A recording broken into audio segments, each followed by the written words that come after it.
Allez, soyez les bienvenus sur le repère des motards pour la présentation des nouvelles versions de X-Max. On a 2 X-Max, enfin en fait on en a 6. Oui, parce qu'il y a 3 versions de X-Max maintenant pour chaque X-Max. Le X-Max 125 que vous avez ici et le X-Max 300 que vous avez là.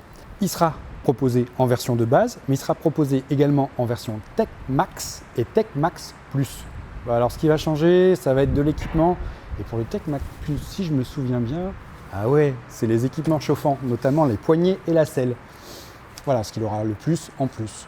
Pour le reste, on va retrouver une instrumentation digitale, une bulle électrique, des équipements de série qui sont assez cossus, notamment cette selle qui fait vraiment très sérieuse. Elle est formidablement jolie. Ils ont travaillé énormément leurs assises chez Yamaha et ça, c'en est vraiment la démonstration. On l'a déjà vu sur la Tracer 9 GT+, on le revoit aujourd'hui sur les petits scooters urbains.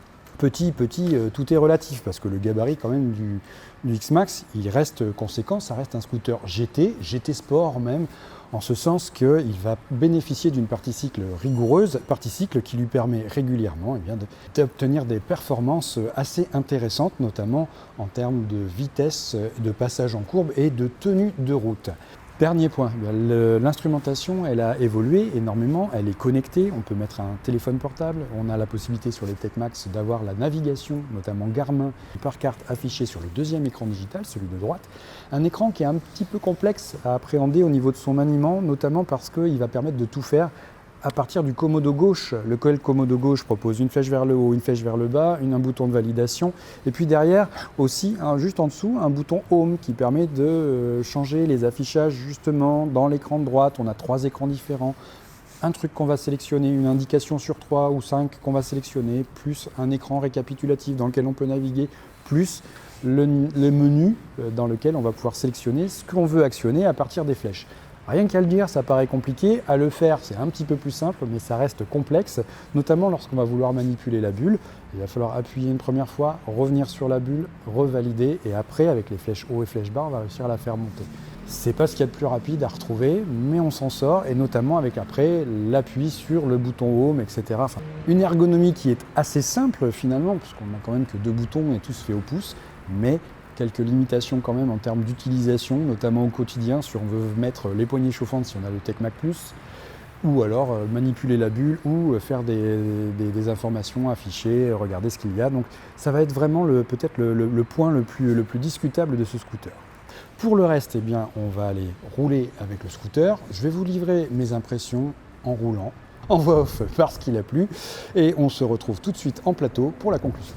Le X-Max, c'est ce scooter qui a une selle large au niveau de l'arcade, imposant souvent de ne poser qu'un pied au sol lors des arrêts, notamment lorsque l'on va faire moins d'1m70, 1m75. Ça vous écarte les jambes, mais la stabilité est au rendez-vous et qu'il n'y a pas vraiment d'impression de poids une fois que l'on est à l'arrêt. Au niveau des jambes, le tunnel central est toujours très présent, qui fait qu'on le ressent énormément au niveau des chevilles et qu'il écarte les pieds sur le tablier. Ça, c'est inhérent au X-Max et à sa conception. Ça n'a jamais bougé au fil du temps et ce modèle n'améliore pas ce point. Bon, s'il y a toujours un point qui est critiquable par contre sur le X-Max, ça va être le comportement des suspensions. Ça a beau avoir été amélioré au fil du temps, on continue d'avoir cette relative sécheresse de réaction du combiné arrière qui fait que sur les bosses, sur les trous et tous les obstacles que va rencontrer la roue arrière, on se retrouve avec quelque chose qui va remonter le long du dos et venir vraiment apporter ce côté un peu vif, un peu trop bavard de l'arrière par rapport à une fourche qui, elle, est vraiment très sereine et offre un train directeur vraiment agréable, précis, avec cet amortissement qu'on souhaiterait retrouver à l'arrière. Donc c'est probablement dû à l'implantation et au type de suspension qui sont montées.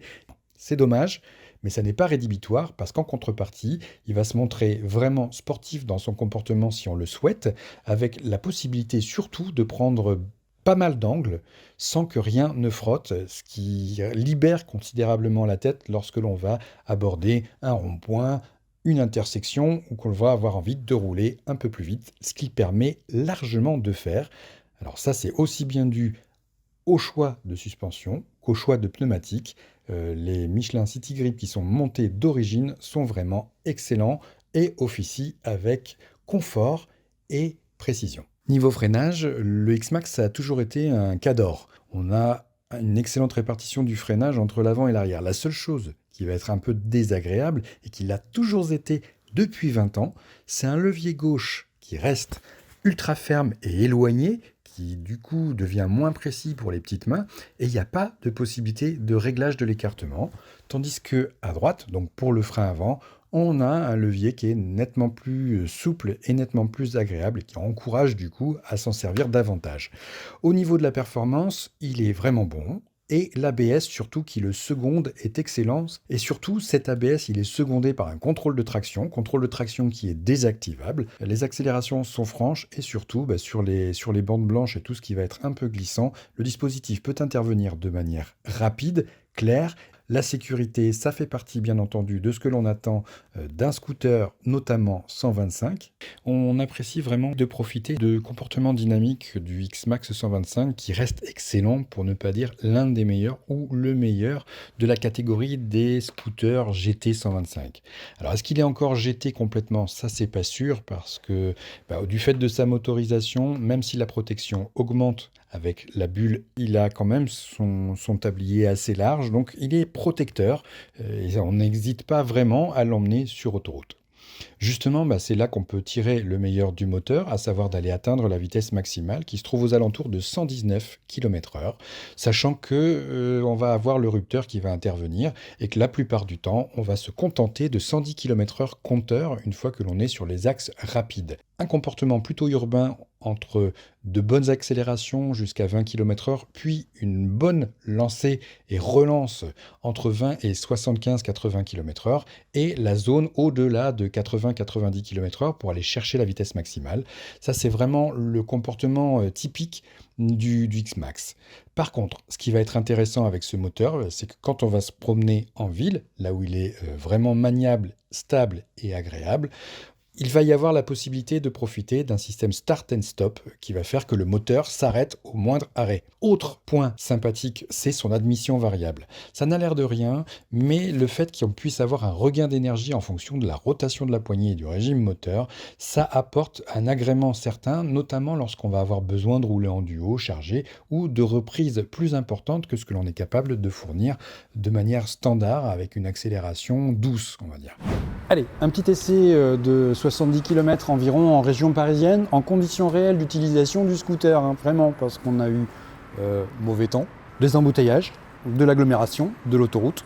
Oui, parce que vraiment, ces véhicules-là, c'est des tire-bouchons par excellence. C'est les scooters qui vont vous permettre de vous éloigner des centres-villes, mais qui vont vous permettre aussi d'y revenir en toute aisance, notamment en faisant du remont de fil et tout ce qu'il est capable de faire de manière très agréable.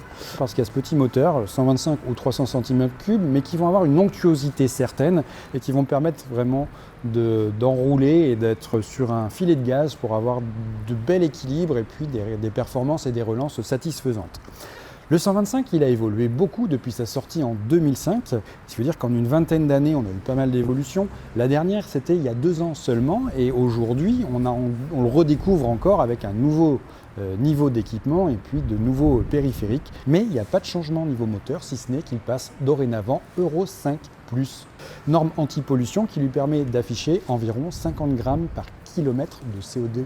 Donc c'est pas énorme et c'est peut-être même l'un des moins importants de sa catégorie. Une catégorie qui est occupée également par le Honda Forza, Kymco. Il y a assez peu finalement de scooters GT aujourd'hui et ces scooters GT là, ce à quoi on les reconnaissait auparavant, c'était plutôt à leur performance. Certes, il y avait du carénage, certes, il y avait du confort, mais il y avait surtout un moteur qui faisait 15 chevaux et qui vous permettait d'accrocher dans les 125-130 km/h. Aujourd'hui, cet argument-là de la vitesse de pointe, il est dépassé, il se fait une sorte de bascule qui va être une bascule technologique où maintenant ce qu'on va vous vendre c'est un anti-patinage, un freinage ABS et un confort, un package global avec, comme je le disais tout à l'heure, la possibilité éventuellement d'avoir selle et poignées chauffantes. On se retrouve avec des scooters beaucoup plus cossus et par conséquence beaucoup plus onéreux. Le X-Max standard 125 il sera proposé à 5 499 €. C'est correct. Le Tech-Max 6 299 €. Le Tech-Max Plus, 6 599 €. 6 599 €, le scooter 125 cm3.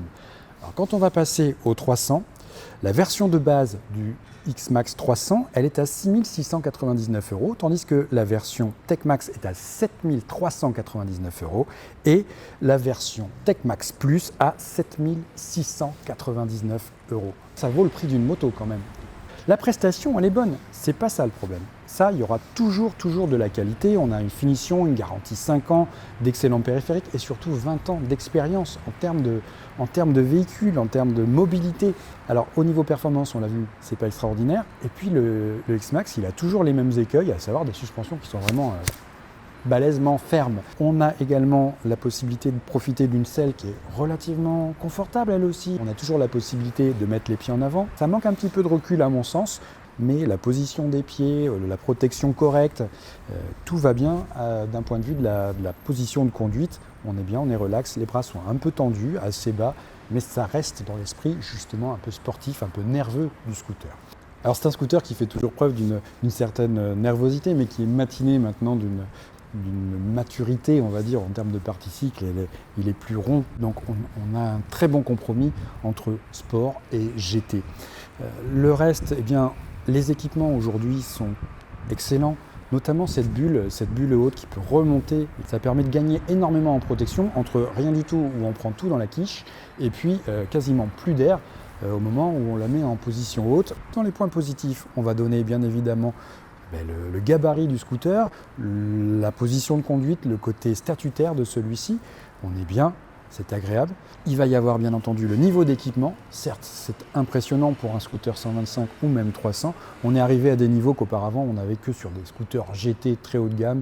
Donc sur les points positifs, il y a également le comportement dynamique puisque le scooter est très abouti. Ce qui m'amène au point négatif, toujours un amortissement sec et ferme, même si on conserve, grâce aux pneumatiques, une bonne tenue de cap et une bonne tenue de route. Enfin, le dernier point que j'ai trouvé critiquable, c'est l'instrumentation. Elle est très agréable, mais on a une petite surface pour les informations essentielles. On a la possibilité d'avoir un petit compartiment là que l'on ouvre au niveau du contacteur sans clé. Contacteur sans clé qui va être un point, allez, pas critiquable, mais un point entre deux, entre le positif et le négatif, en ce sens qui nous permet quand même de conduire sans les clés, mais qu'il va falloir avoir un certain nombre de manipulations, d'appui sur des boutons pour arriver à ouvrir à la fois la trappe ou encore le coffre pour accéder à leur contenu. Une trappe dans laquelle on va retrouver une prise USB. Voilà, on espère avoir fait le tour de cette prise de contact avec le X-Max. J'espère que cet essai rapide vous a plu. N'hésitez pas à souscrire à la chaîne. On se retrouve très prochainement. Je vous souhaite une agréable journée. Je vous dis à très bientôt.